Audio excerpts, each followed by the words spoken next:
Hey everyone, it's Haley, and today I'm going to be talking about my October TBR.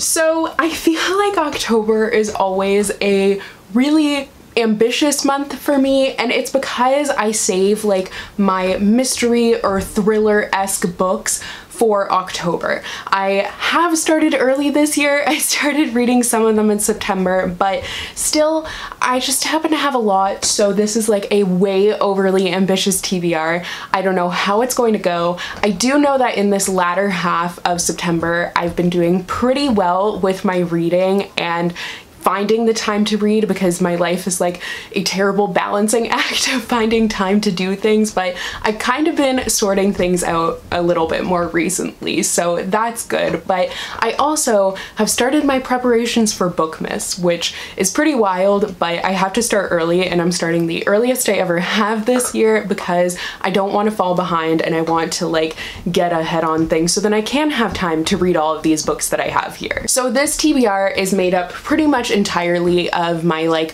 Halloween or October reads.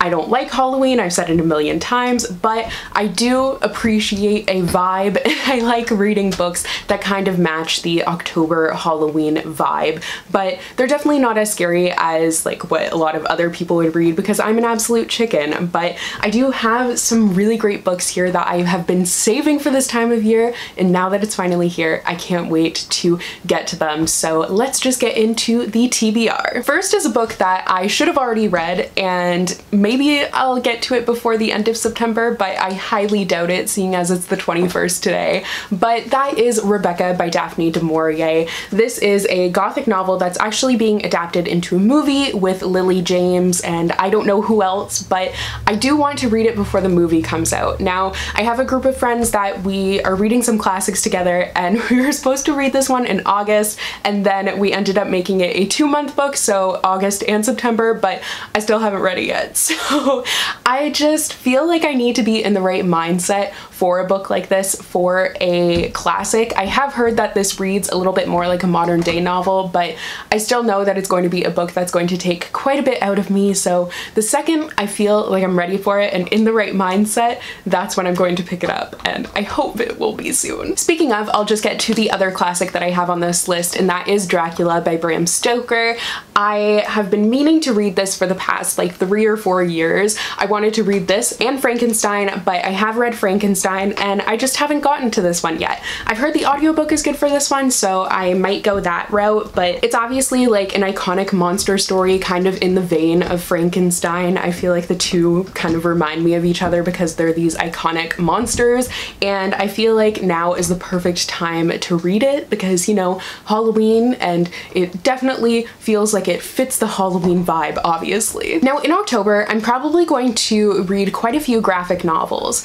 I'm hoping to get to, I know there's some witchy ones that I was hoping to pick up the ebooks for, and then I also wanted to reread the Graveyard Book by Neil Gaiman, but as a graphic novel. I think that would be a lot of fun. But I also was sent this one by Simon & Schuster, so it is Beetle and the Hollowbones by Aliza, Layne, and it definitely looks perfect for this time of year. Like, how cute. I'm not sure if this is a middle grade or YA, but definitely is going to be a good one for this time of year. So I'm planning on doing my Halloween 24-hour readathon again. I'm not sure when I'm gonna film it, but whenever I do that is probably when I will be getting to these graphic novels, so then I can read a ton in 24 hours. Next, I have a couple of books by the same author, and that is Allegedly and Grown by Tiffany D. Jackson. I didn't know that these were thrillers, to be entirely honest, but I'm glad that I do know that now and that I found out before October. So Grown actually just came out. It is so beautiful. I absolutely am obsessed with this cover. I love it, but both of them are murder mysteries. So I don't know that much about Grown, but I know that in Allegedly, she is accused of killing a baby and she ends up being sent to juvie. So I'm not sure how that's a thriller, but like when I was adding it on Goodreads, it said that it was a thriller and a bunch of people were saying that. So I was like, okay, okay, I guess we'll see. But this one I know for sure is a murder mystery as well. I'm just not sure who got murdered or anything like that. But I think these are two books that I want to go into not knowing a ton, because that's kind of what I like to do with thrillers and mysteries. So that's my plan for these two, and I'm excited to read them because I've heard amazing things about Tiffany D. Jackson, so I'm excited to see what she's all about. Next is The Wicked Deep by Shea Earnshaw. I picked up this book, I think around last Christmas actually, but I've been saving it for this time of year because it is a witchy story. Now, Netflix is adapting it. I'm not exactly sure when, but I know that they bought the film rights to it, and it is about like this town where these witches were killed a long time ago, and now they come back and they possess someone every year, and they drown like a young boy as revenge for them being killed.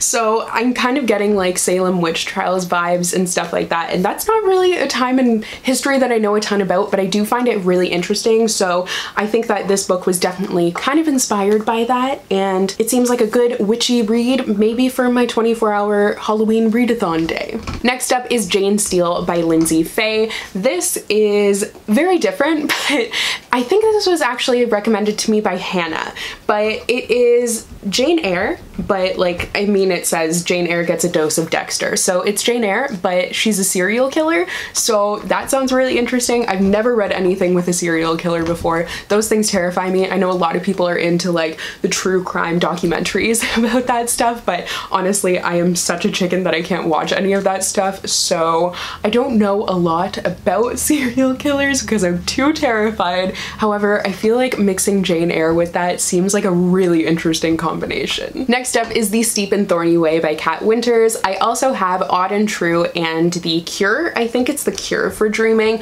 by Kat Winters, and I do hope to read those in October. I wanted to keep it to one on this TBR because I didn't want to go completely overboard. So this is a Hamlet retelling, I believe, and it also features a murder mystery going on in it. So definitely good for Halloween, and I've heard some really good things about this book too. And I've had it for a really long time, so that's why I wanted to prioritize this one. Next is Forest of Souls by Lori M. Leigh. So when I picked this one up, I wasn't thinking of it for around October, but when I think it was during my book haul, I realized that this would be a really great read for this time of year because it is about a girl who ends up bringing her best friend back to life. She was training to be the queen's next like royal spy, and everything ends up just getting all messed up because she brings her best friend back to life, and it's discovered that she has these powers, and then she has to work with like a spider king. So I don't really know what's going to happen in this, but I did read my first fantasy last month, so I'm hoping to continue with reading some fantasies, and I think this would be a great one to move on to next. Next is Dreamland Burning by Jennifer Latham.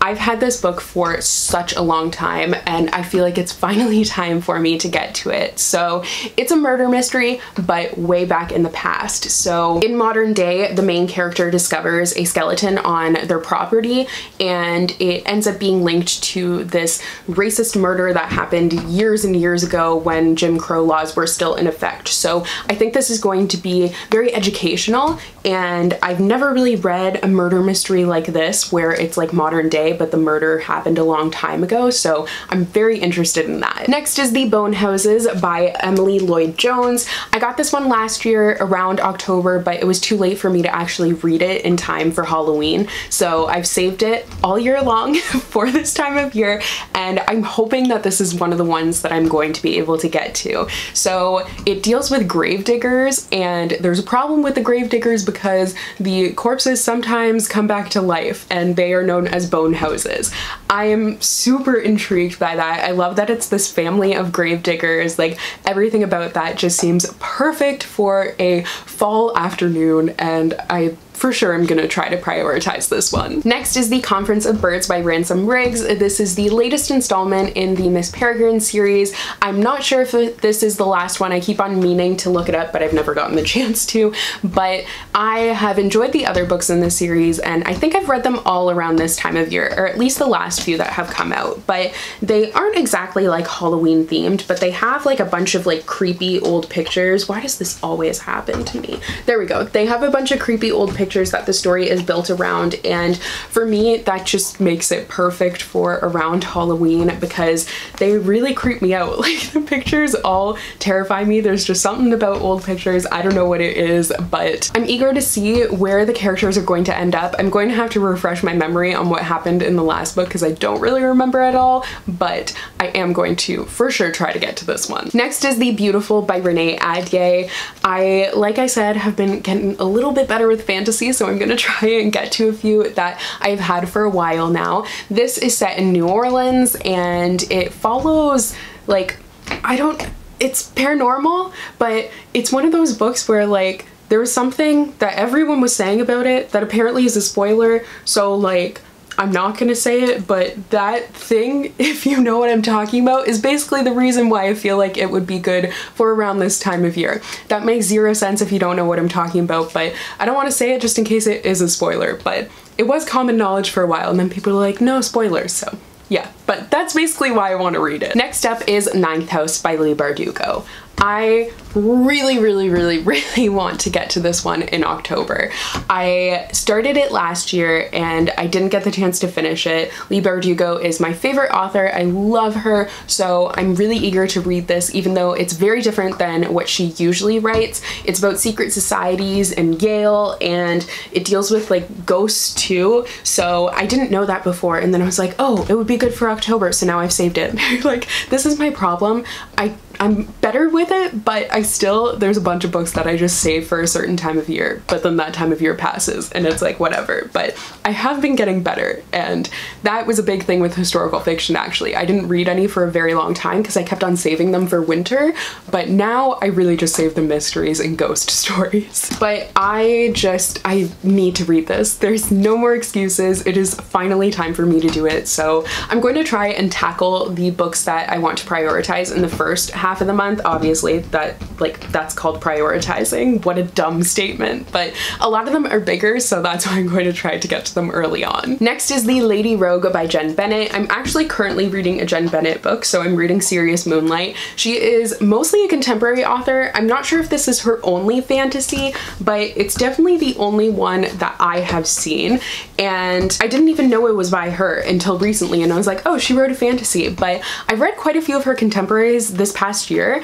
and I've really enjoyed them. Like, she's become a really, I don't know, auto-buy author for me is what I was trying to say. But this is a fantasy that deals with the main character's father is like a treasure hunter, and he ends up going missing, and the treasure that he was hunting for is a ring that belonged to Vlad the Impaler. So we have Dracula, you know, kind of those Halloween-y vibes, so I hope that I can get to this fantasy, but we'll see. Next is the book that I'm going to start the second it is October and I'm not listening to an audiobook. I will start listening to this, and that is The King of Crows by Libba Bray. This is the final book in the Diviner series, which I love so much. It's one of my favorite series, and I have been waiting for this book for what feels like forever, even though it really didn't take that long to come out compared to the other sequels. But I have been waiting for October to read this one. I've just been waiting and waiting and waiting, and now that it's here, I need to do it. So I have no clue what's going to happen here, no clue what's going to happen to all these characters, and I can't wait to be with them again. It's a 1920s ghost story, and it's just so interesting, so cool, perfect for this time of year. If you haven't started the series yet, highly recommend. And the last book that I have here is The 13th Tale by Diane Setterfield. So this is about an author who is very well known for her collection of 12 short stories, but there's like a 13th one that's missing. I feel like something about it, like mysterious writer and all that, I'm just like, cool, fall. So I will probably try to get to it this month, but if I don't, I might put it on my November TBR too. So those are all the books that are on my October TBR. I really hope I'm going to be able to get to most of these. I think I calculated it last night and I would have to read like 4 books a week to get to all of them.